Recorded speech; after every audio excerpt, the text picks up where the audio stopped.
Hello, in this tutorial I am going to show you how to change the colors in the pattern.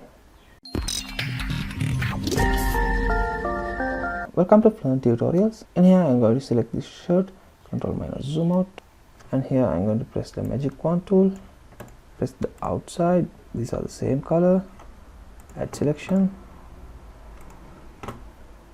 these are the same color, and I'm going to press the Ctrl Shift I to innoise select and quick selection tool, subtract select with this one. You can make the laser tool, add selection, Ctrl plus zoom.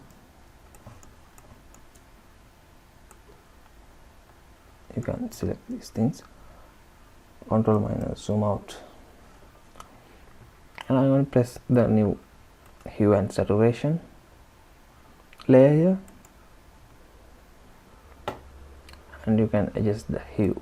If you adjust the hue, it's gonna change the all colors in here.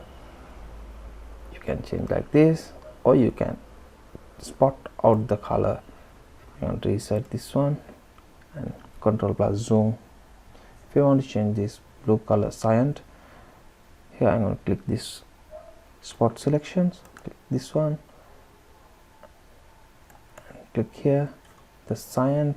You can make the cyan to different colors.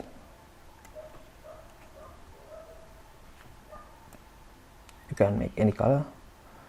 I'm going to make it magenta, or you can make it green, and you can make the saturation up and down. If you like this video, please subscribe my channel. Thank you for watching.